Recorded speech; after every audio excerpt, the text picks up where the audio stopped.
vamos a ler e a exponer a palavra de Deus, que sempre nos entrega consolação, graça e paz.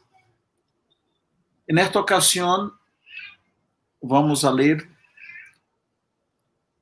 no capítulo 15 da primeira carta aos Coríntios, 2 versículos. Os versículos 57 e 58 do capítulo 15 da primeira carta aos Coríntios. Assim diz a palavra de Deus na primeira carta aos Coríntios, capítulo 15, versículo 57 e versículo 58. Mas graças sejam dadas a Deus, que nos dá a vitória por meio de nosso Senhor Jesucristo. Assim que, hermanos meus amados, estar firmes e constantes, crescendo na obra do Senhor sempre, sabendo que vuestro trabalho no Senhor não é em vano. Oremos novamente, ajuda-nos, Padre, a receber solamente lo que é tuyo. Te rogamos que mantengas nuestras mentes enfocadas em ti, que tu Espírito nos conduzca agora e que recibamos de tu parte, Senhor, te lo pedimos. Não só o conhecimento necessário para nossa edificação, sino que também graça, consuelo, paz. É o que te pedimos, Senhor, em nome de Jesus. Amém.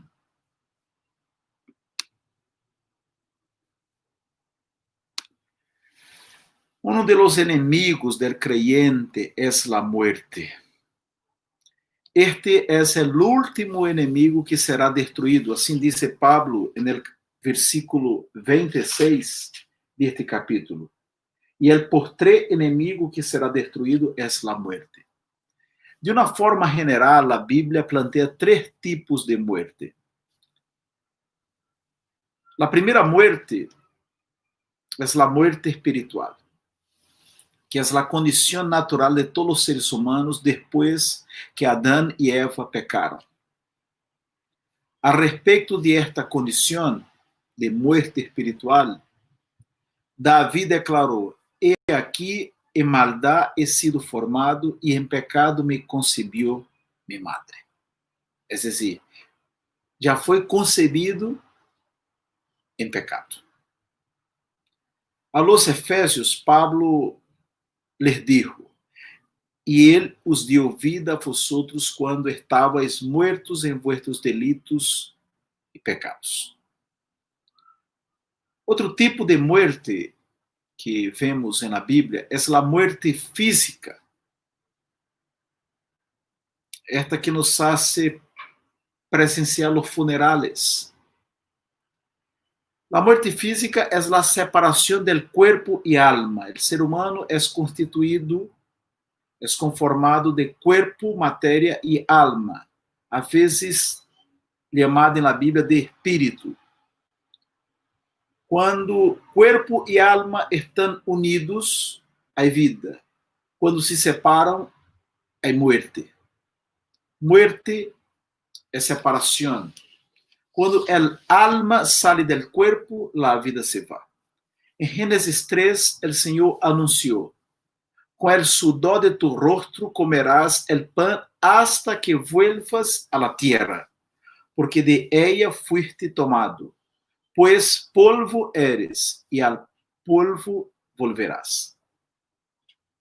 La muerte alcanza a personas de las diversas edades, nacionalidades, clases sociales y profesiones. La muerte es harto democrática, pues involucra a todos los seres humanos. Pero hay un tercer tipo de muerte, es la muerte eterna, que es el sufrimiento por toda la eternidad. En Mateo 25, Jesús afirma: Entonces el rey dirá también a los de la izquierda: apartaos de mí, malditos, al fuego eterno preparado para el diablo y sus ángeles. E irán estos al castigo eterno. La buena noticia es que el creyente no debe temer la muerte. En el capítulo 15 de la primera carta a los Corintios, Pablo habla de la resurrección de Cristo. Los versículos 3 y 4 dicen lo siguiente del capítulo 15. Porque primeramente os he enseñado lo que asimismo recibí, que Cristo murió por nuestros pecados, conforme a las Escrituras, y que fue sepultado y que resucitó al tercer día, conforme a las Escrituras. Pablo dedica este extenso capítulo 15, en la defensa del hecho histórico de la resurrección de nuestro Salvador. Los corintios, que eran griegos, creían en la inmortalidad del alma, pero no en la resurrección del cuerpo. Esa herejía de que las personas no pueden resucitar había ingresado en la iglesia.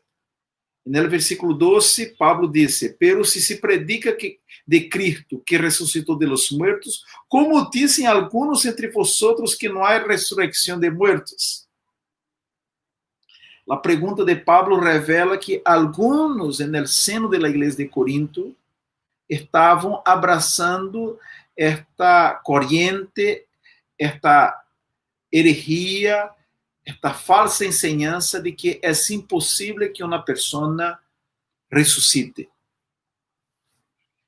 Si fuera así, que los muertos no resucitan, vana sería nuestra fe, afirma Pablo en el versículo 14. Y si Cristo no resucitó, vana es entonces nuestra predicación, vana es también vuestra fe.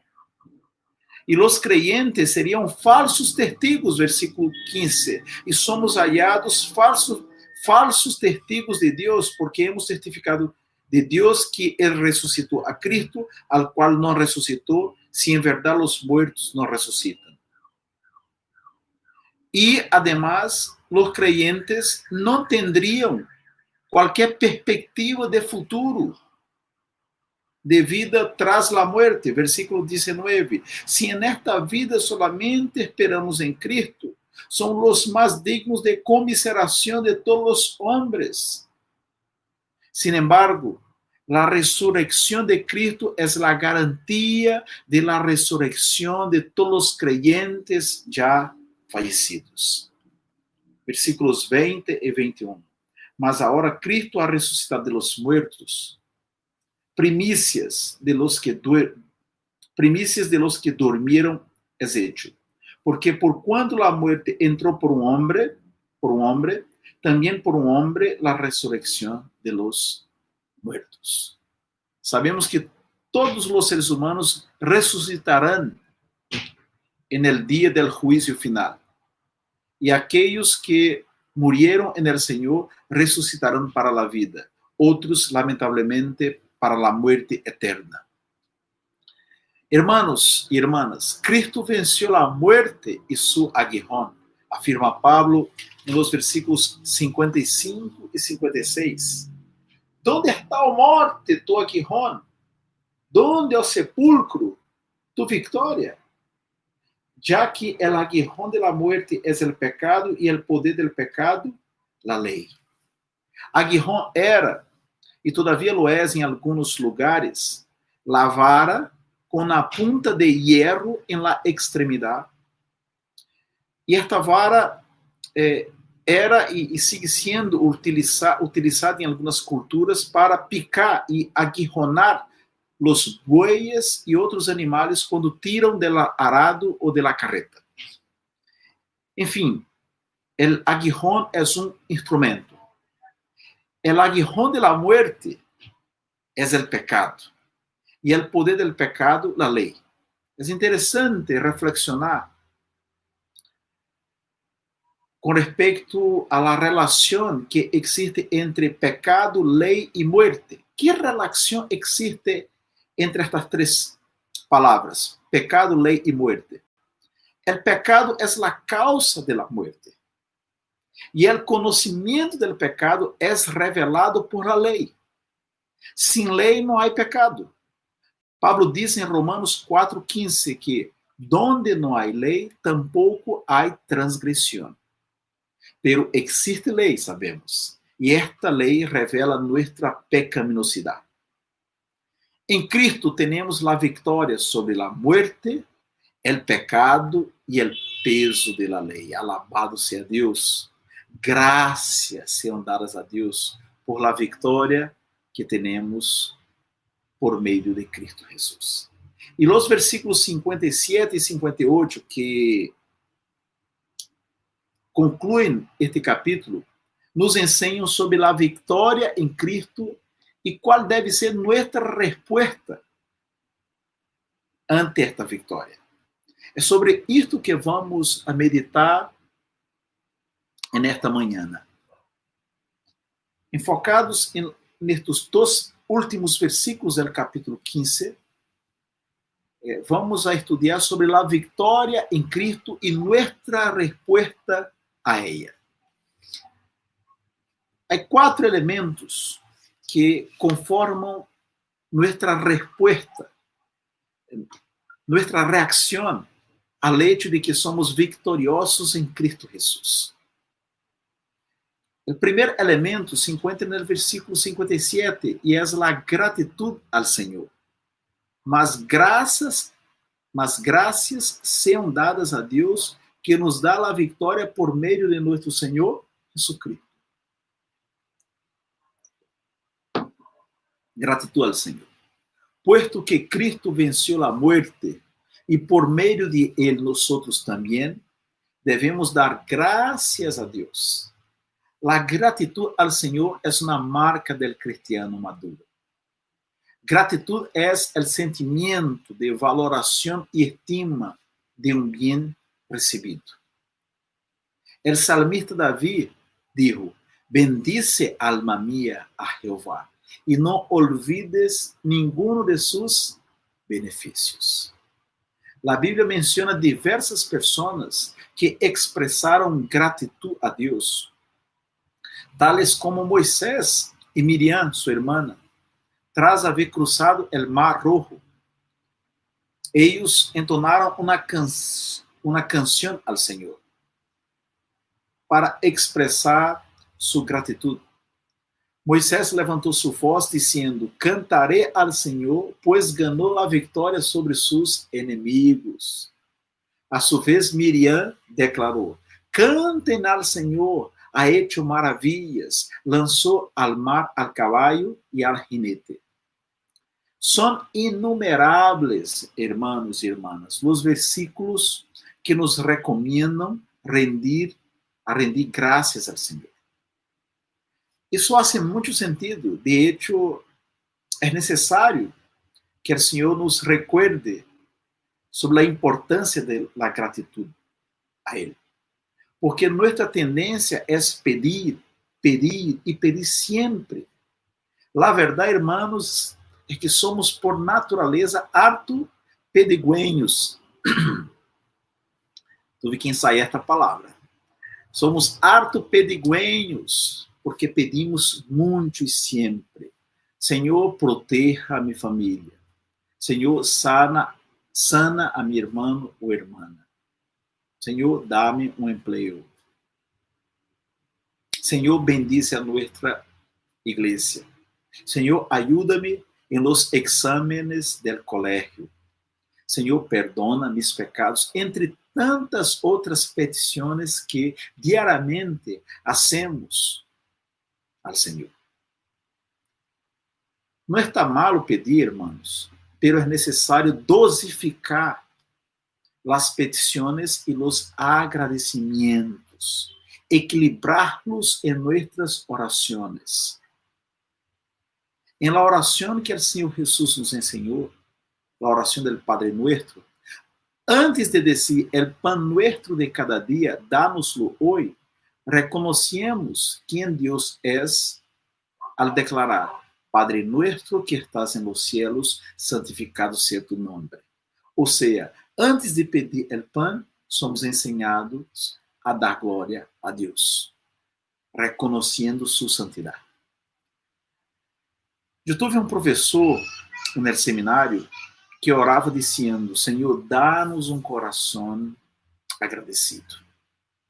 Isso me marcou grandemente, a tal ponto que não me recuerdo outra petição que ele hizo em suas orações, además de esta: Senhor, dá-nos um coração grato, um coração agradecido. Era uma oração muito sábia que este professor hacía. Lamentavelmente, uma costumbre que se ha perdido entre os creyentes é a de realizar cultos de acção de graças. Celebrar com os demás nossa alegria por uma bendição material ou espiritual que hemos recebido do Senhor. O culto de acção de graças pode ser uma grande oportunidade de evangelizar a nossos parientes e amigos. Invitamos a las pessoas a celebrar com nós uma graça que hemos recebido do Senhor e as pessoas terão a oportunidade de escuchar o Evangelho. Mi hermano, mi hermana, agradeça sempre ao Senhor. O puritano Thomas Watson afirmou: cada vez que respiras, inhalas misericórdia. Cada vez que respiras, inhalas misericórdia. Agradeça por la salvação. Agradeça porque tu formas parte da igreja, uma família. Agradeça porque tienes a Bíblia como tu manual de vida e o Espírito Santo como tu guia. Agradeça porque tu não tienes que temer a morte. O teólogo Anthony Huckman dijo que a morte, através da obra de Cristo, se tornou nossa amiga. Es decir, a morte nos permite ingressar na presença santa de Deus. Por supuesto que a morte aún produz tristeza entre nós, porque lamentamos ter que despedir-nos de pessoas que durante tanto tempo estiveram em nosso meio, nosso.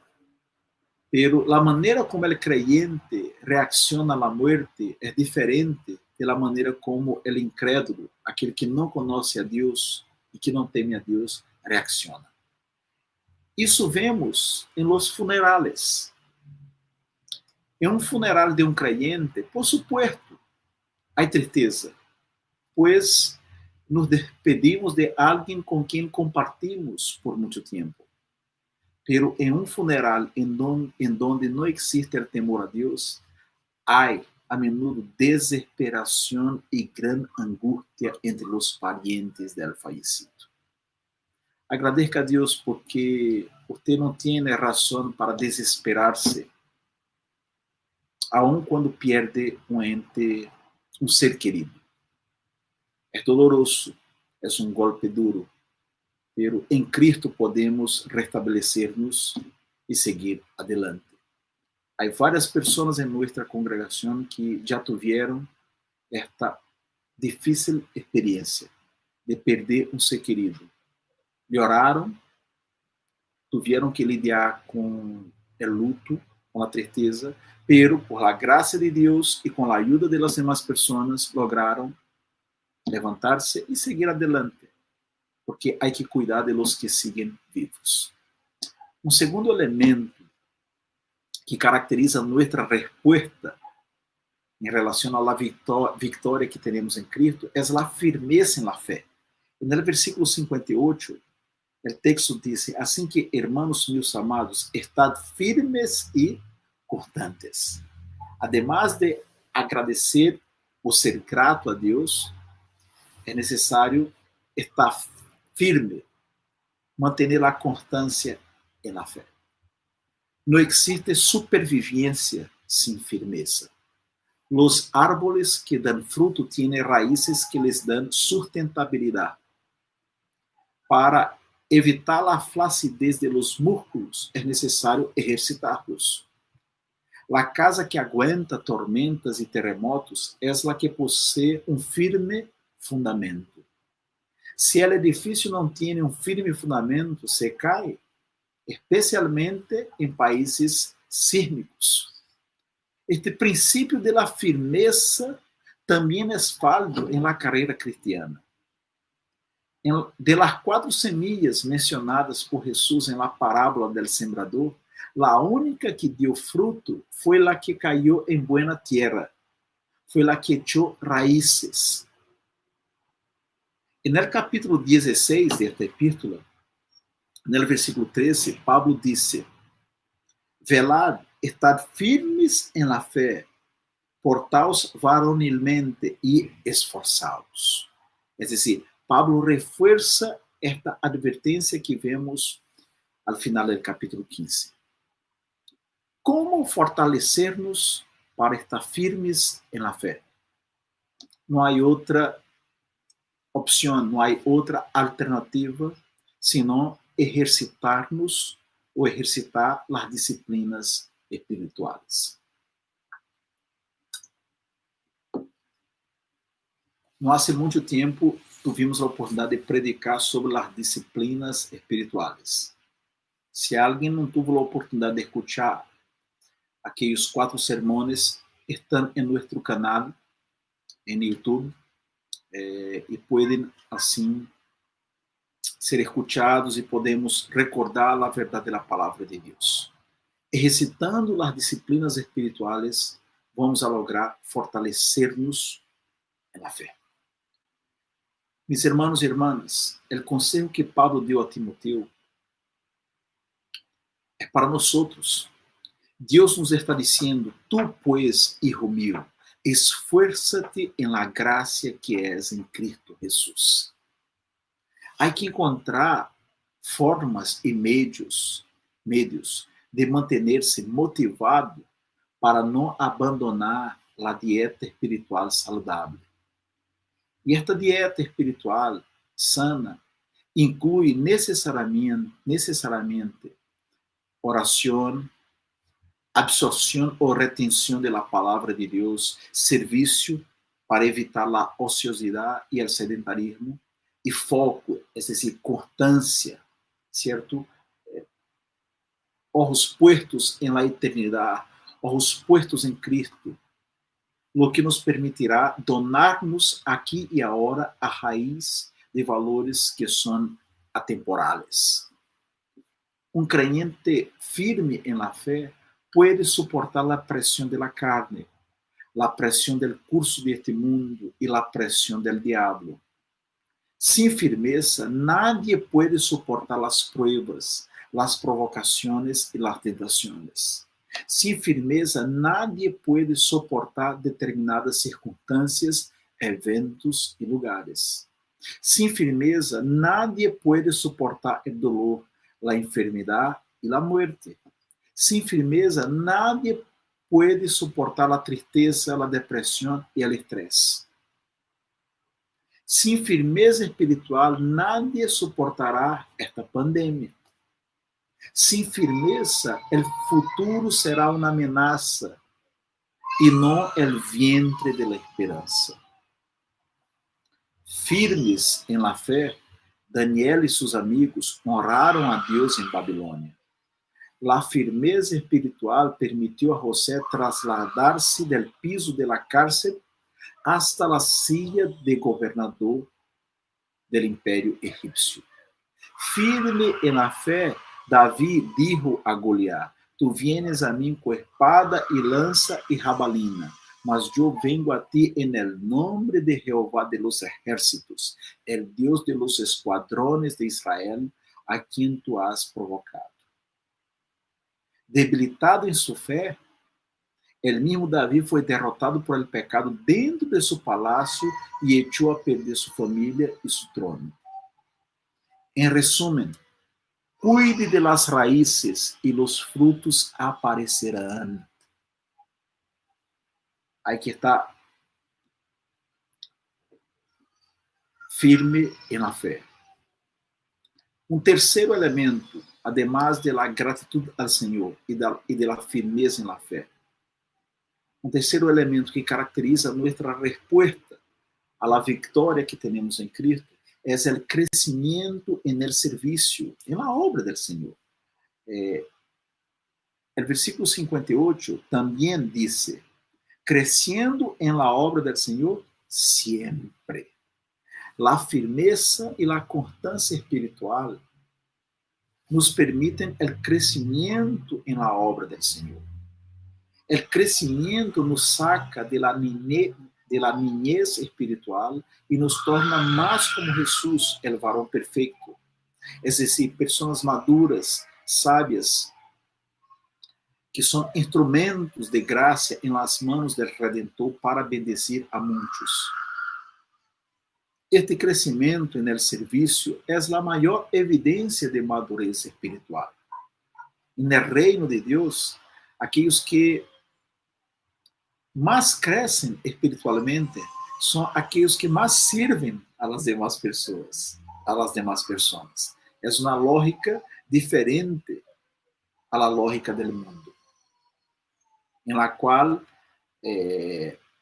através da qual predomina no mundo a ideia de que os mais poderosos, os mais capazes, dão órdenes e exigem obediência. E no reino de Deus, não.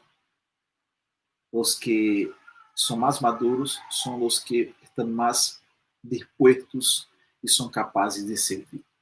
Madurez, segundo o dicionário, é o estado de um fruto que ha completado seu desenvolvimento.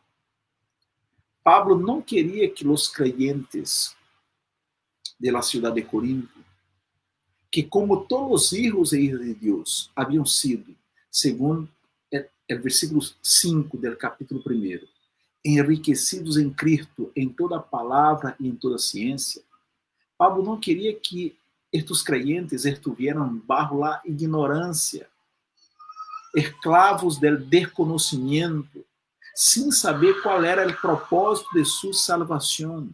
E nesse marco, le invito a echar uma mirada, um vistazo no capítulo 12, en el qual Pablo disserta sobre os dones espirituais, que são ferramentas que o Senhor nos regala para melhor servir e para bendecir a las pessoas. No capítulo 12, Pablo inicia este capítulo dizendo: não quero, hermanos, que ignoreis acerca de los dones espirituais, é dizer, que desconozcam este tema. E a continuação, Pablo habla de dones, ministérios e operações. Versículo 4. Ahora bien, hay diversidad de dones. Versículo 5. Y hay diversidad de ministerios. Versículo 6. Hay diversidad de operaciones.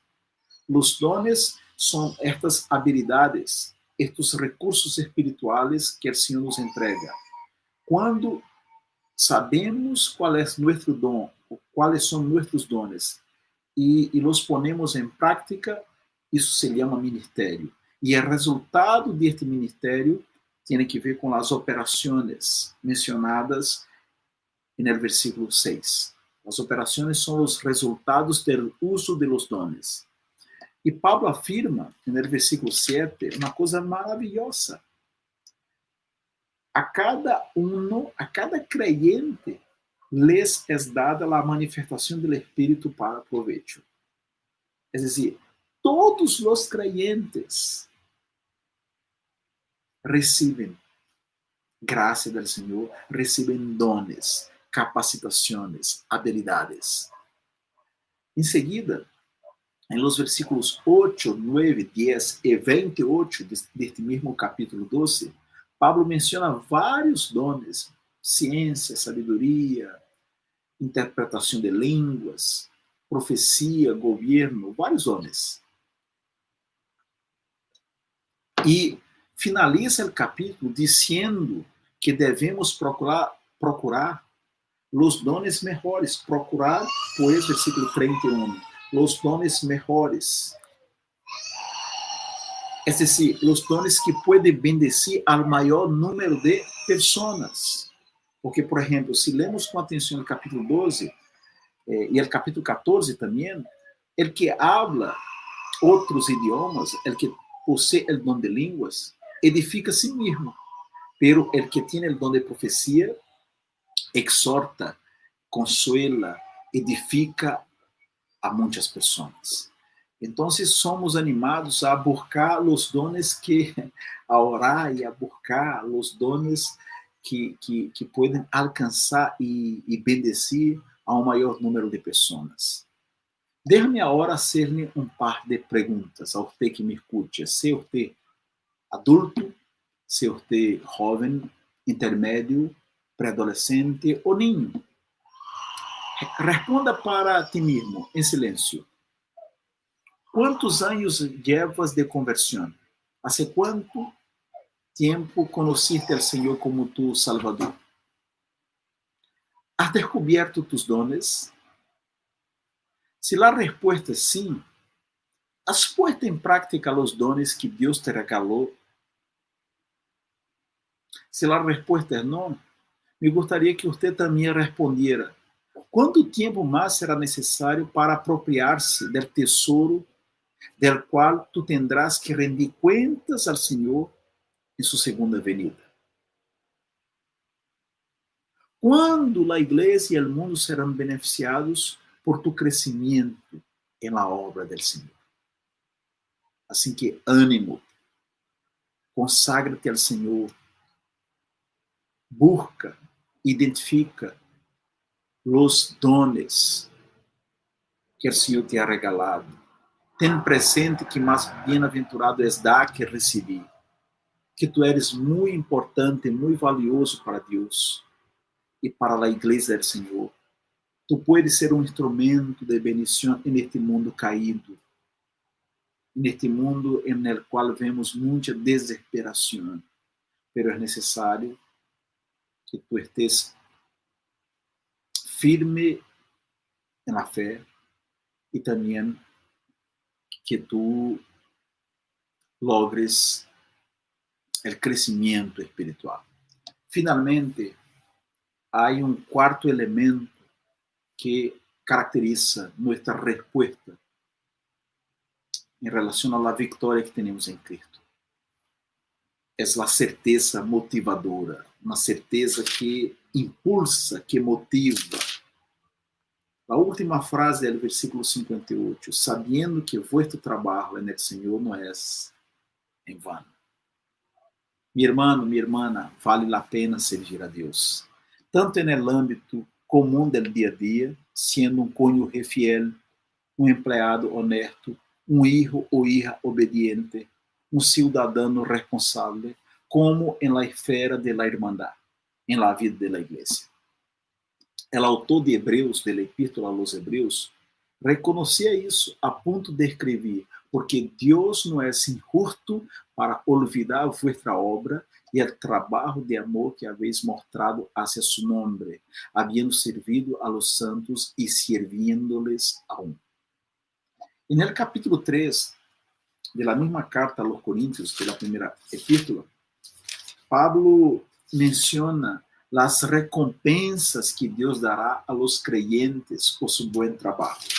Si quieres, puede acompañarme en este vistazo en el capítulo 3. É interessante notar que Pablo conecta o tema de los galardones, de las recompensas que o Senhor nos dará, ao tema de nosso progresso, de nosso desenvolvimento espiritual. E Pablo, neste capítulo 3 da primeira carta aos Coríntios, usa metáforas, comparações muito pedagógicas, muito instrutivas. Ele nombra a los creyentes de Corinto de niños em Cristo. Fíjense no versículo 1, o versículo 1 que diz: de maneira que eu, hermanos, não pude hablaros como espirituales, sino como a carnales, como a niños em Cristo. E estes niños, obviamente, eram incapazes de digerir carne. Versículo 2, os di a beber leite e não vianda, que é carne.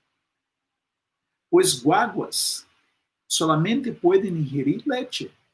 E no versículo 9, Pablo afirma que Apolos e ele eram colaboradores do Senhor, porque nós outros, se refere a Apolos e a ele mesmo, somos colaboradores de Deus e nombra os creyentes de labrança e edifício de Deus. Labrança é um campo sembrado a fim de produzir frutos. El edifício é uma construção erguida sobre um fundamento. E Paulo menciona que este fundamento é Jesus, versículo 11, porque nadie pode poner outro fundamento que ele que está puesto, el qual é Jesucristo. Em outras palavras, Paulo está dizendo que cada creyente edifica sobre o fundamento que é Cristo. Ele tem em mente, Pablo, o serviço, o trabalho na obra do Senhor, o ministério que o Senhor ha reservado para cada um de seus filhos e hijas. E ele menciona que alguns creyentes edificam com ouro, plata e pedras preciosas, no versículo 12. E outros com madeira, heno e hojarasca.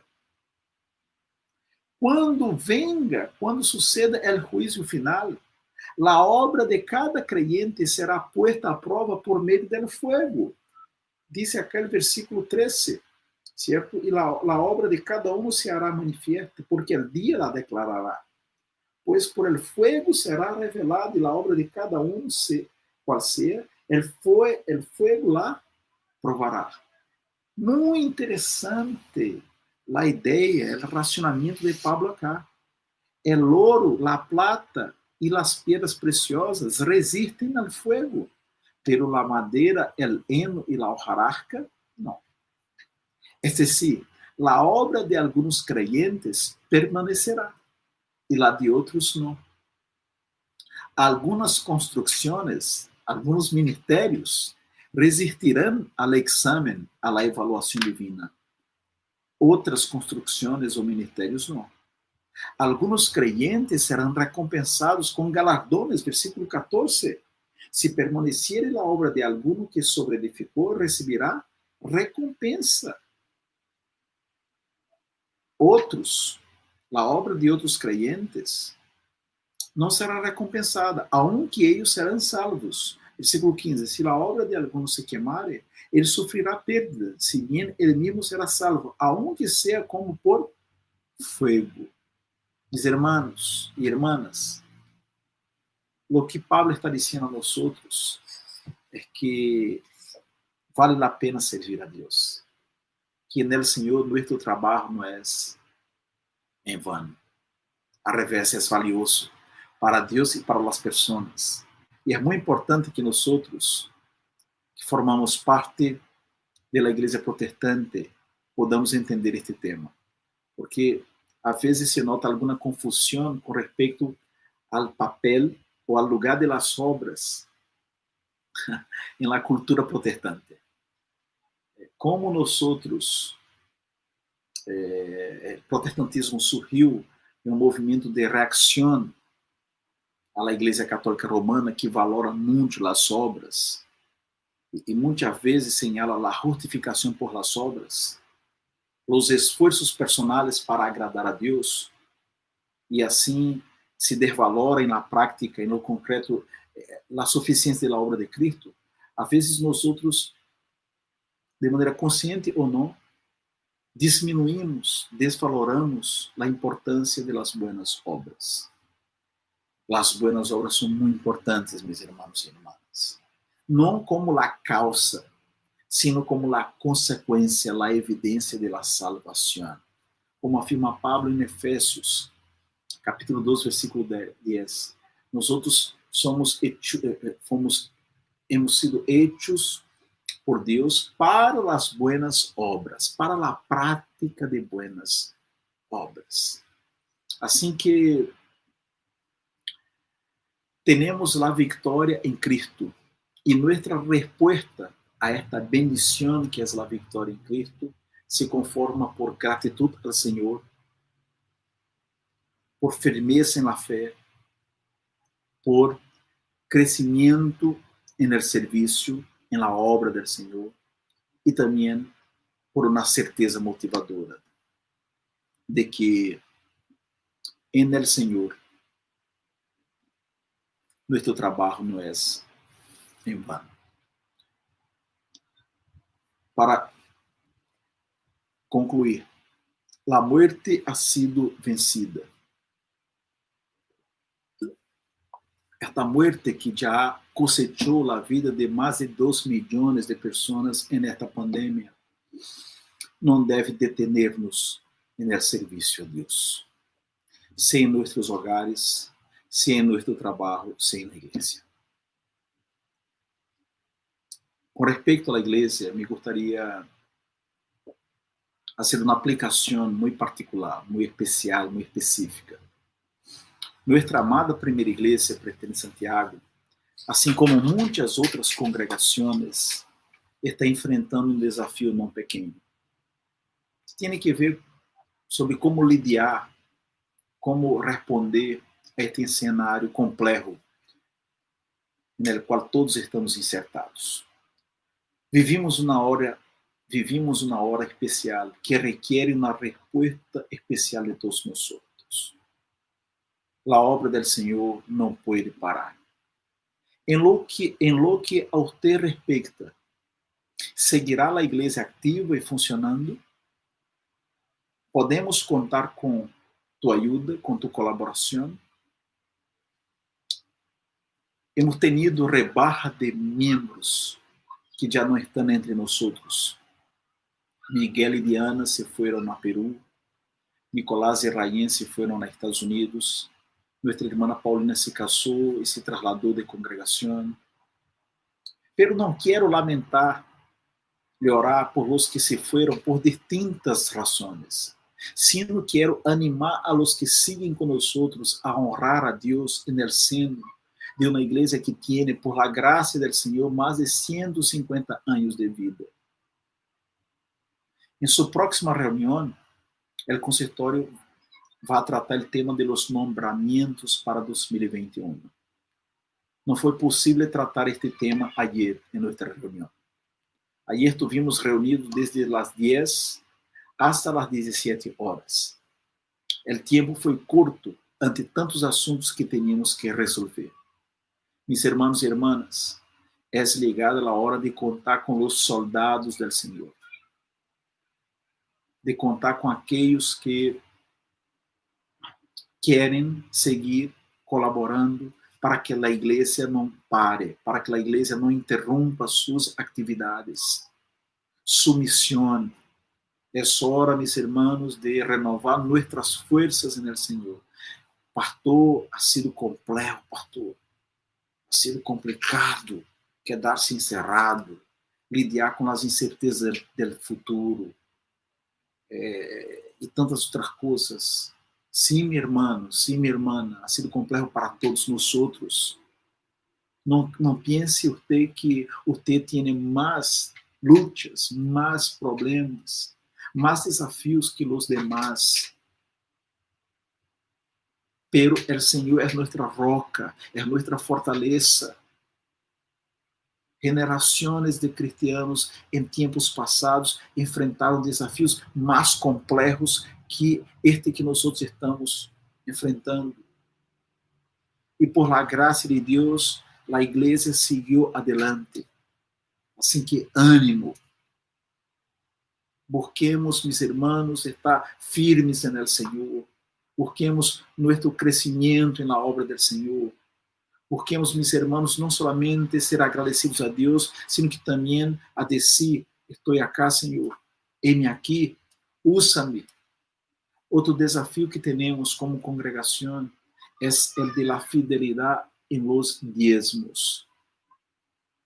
Em la entrega de la 10ª parte que o Senhor, de maneira muito bondadosa, ha puesto em nossas mãos. Sem dinheiro é impossível seguir com o comedor social. Sem dinheiro é impossível manter as contas em dia. Por supuesto que o consistório está preocupado e já está impartindo medidas para diminuir nossos gastos. Aún assim, necessitaremos de disciplina na entrega de nossos aportes e as ofrendas, por supuesto, como sempre, serão muito bem-vindas. Que o Senhor nos ajude a cruzar esta tormenta, a enfrentar este desafio. Pero a vitória já temos em Cristo Jesus. Alabado seja Deus por isso. Amém. Amém.